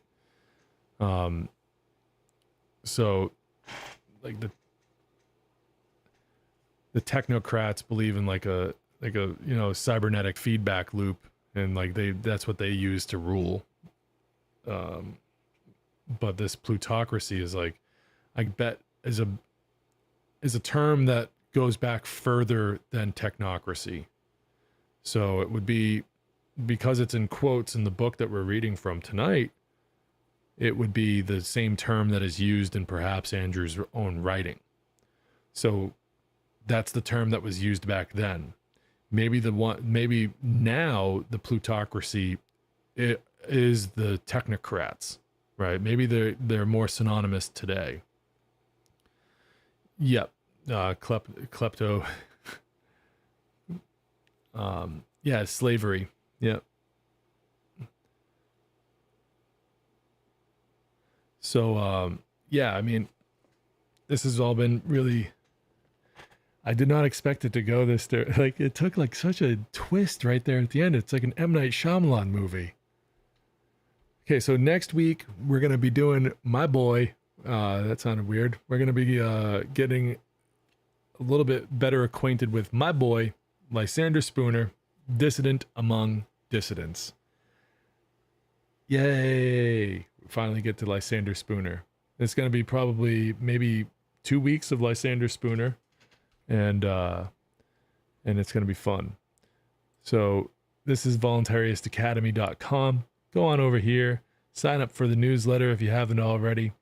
You can become a sponsor, and when you become a sponsor, we're going to start, I got to get some people to do this, and then we can start having like a bi-weekly town hall, which will be a private meeting that I'll be there, and you can come in on a Zoom call, and like, you don't have to have your camera on. I understand, people being shy, but the idea is that like, yeah, like we kind of need to, have communities, maybe even online communities where we can get together and like chill out and talk about maybe the subject matter on this channel and maybe get a little bit deeper into the material.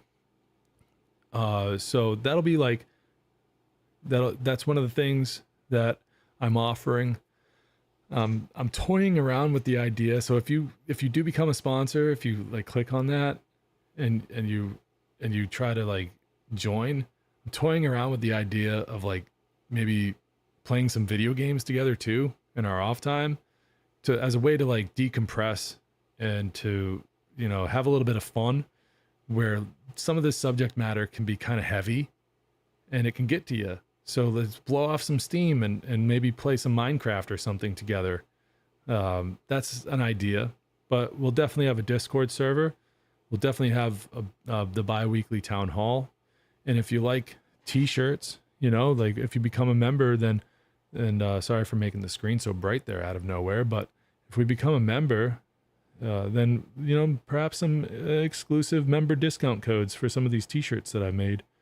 I wanted to wear this white one that I'm, you know, kind of toggling, but I think I ruined it. I got a coffee stain on it, but it's a white t-shirt, but it's really comfortable. This t-shirt's really comfortable, and it's got the huge Voluntaryist Academy logo on the front, nothing on the back. It's 100% cotton. It's really comfortable, and it's a great way for you to get like a t-shirt to wear, and then I get you know, a little bit of support to help keep the website up, or to help me replace anything that, you know, like any tech that might be that might fail, and it might help me pay for ways to bring this show to a wider audience. There's some really cool designs here, so like all the proceeds that come from any of these ways that you could help support this show go right back into the show. My day job supports everything else that I need in life. But yeah, it'd be great. It'd be great. So you come over here. I mean, free Ross, like we got that, you know, that happened. We got that on the website when we first launched the website, so people could be aware of what was going on with Ross Ulbricht, but he's out now. Maybe I should take that down. The One Great Work Network, you can go to the One Great Work Network, go to onegreatworknetwork.com. Go check out all the other content creators over there. Mark Pazio set this up about 4 or 5 years ago. I've been on there for about 3 years now. Mark has been very great to me, and he onboarded me onto his network quite some time back. It was really cool. Oh, Jeff Bush, I see you. I'm going to get to the chat in just a second, but yes, I'm familiar with Larkin Rose. I've met Larkin Rose before. He's pretty cool. And so, yeah, get Autonomy. There's a link in the show notes that I took Richard Grove's Autonomy course a couple years ago, and it really, really helped me out a lot. It helped me. I was very susceptible to it. I took to it like a fish takes to water. I was in a rut. I was like down and out. I didn't really have much direction. I didn't really have much motivation. I was doing some podcasting, sure. I've been doing this for almost 6 years now, but I was just kind of in this rut. And then I heard about Richard Grove's Autonomy course, and it sounded right for me. And maybe it's right for you too. What it did for me was it just like unlocked these like hidden passageways in my mind, where now there's a level of confidence and a level of competence that I've achieved that really helped me out in so many different ways in life. Communication skills, broadcasting abilities, technological skills, just people skills too. It's just all around just a great course. There's an affiliate link in the show notes. If you click on that, you go over to getautonomy.info, and perhaps it's right for you as well. That's another way you can help me out and more so help yourself out, because this course is right now is the last. They're doing the last year for lifetime enrollment, and then it's going to go, and there's going to be a different payment method of subscription. So if you get in now, you get the lifetime enrollment. So consider it and check it out. I love it. Richard's an excellent mentor, excellent teacher, and I recommend everyone to just give it a chance, see if it's right for you. Getautonomy.info, link in the show notes. Don't tread on me, okay? I'll timber rattlesnake your ass. So this is Voluntaryist Academy, and thank you guys for tuning in. If you like to get the copy of the PDF for yourself, you come over to voluntaristacademy.com/resources. Everything that I've ever read on this channel, and some things that I haven't read yet, or that I just generally find important for you to take home, you can download, including Men Against the State. You can download this PDF and get all of the footnotes and do your own research and check this out for yourself. And you can also go to the support page, voluntaristacademy.com/donate, if you'd like to chip in a one-time donation via some cryptocurrencies or PayPal or buy me a coffee. Got all that there too. And if you'd like to just send me a short message, you can do so at voluntaristacademy.com/contact. And I'd love to hear from you. And yeah, that's about it. Find me on all the social medias, Facebook, Instagram, X. And I'm working on broadening my horizons and bringing this channel to other platforms such as Rumble and Odyssey. It's a work in progress. Let's see. Let's see. Let's check. Let's dude, the chat is blowing up tonight. Thank you guys so much. It's really cool. Let's see here. Yes, I have, like I said, oh yeah, Jeff Bush, I agree. Lysander Spooner is, and I will say the same thing as you, the shiznit. Mandatory myocarditis is here again tonight. Thanks. R.I.P. me, Jeff Bush. You guys are rocking and rolling in the chat tonight. Vices Are Not Crimes by Lysander Spooner. You're right. That is awesome. On the channel, hey, Jeff Bush, if you're not familiar with my work on the channel, I have read in full. I have read the No Treason, Constitution of No Authority by Lysander Spooner, along with his essay, not in the same video, of course, because that would have been like 4 hours long. But I also read his essay on natural law, The Science of Justice.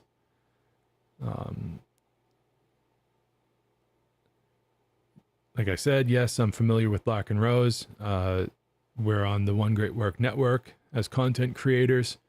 He is, I've got a couple copies of his book behind me. Well, they're signed. I met him in person at PorkFest a couple years ago. He came up to New Hampshire for PorkFest. He made his triumphant return, and I got to meet him. Got to talk to him in person for a minute. I got to see him give a speech or two. Pretty good guy. I didn't really get to know him very well, but his work, he's been around for a long time. So I think that's all I got. I think that's all I got for the chat tonight. And so next week, same time, same place. And yeah. Oh yeah. One last thing. All the music that's supplied for this channel is supplied by a man named Brendan Daniels. And Brendan Daniel. He doesn't like Daniels. It's not more than one Daniel. It's Brendan Daniel. And you can find him on Instagram. And there's a link for that in the show notes right now. And you can go check him out. We were reading from Men Against the State tonight by James J. Martin. And that's going to do it. That's going to do it for this evening. So thank you all for tuning in. Taxation is slavery. Taxation is slavery.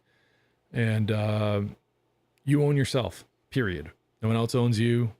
If you're here, you understand these things, or you are looking for a better understanding of the principles of natural law, which this channel endeavors to put out there to help people understand. My name is James Cordiner.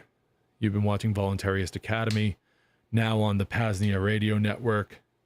Everything that I've referenced, there are links in the show notes to them.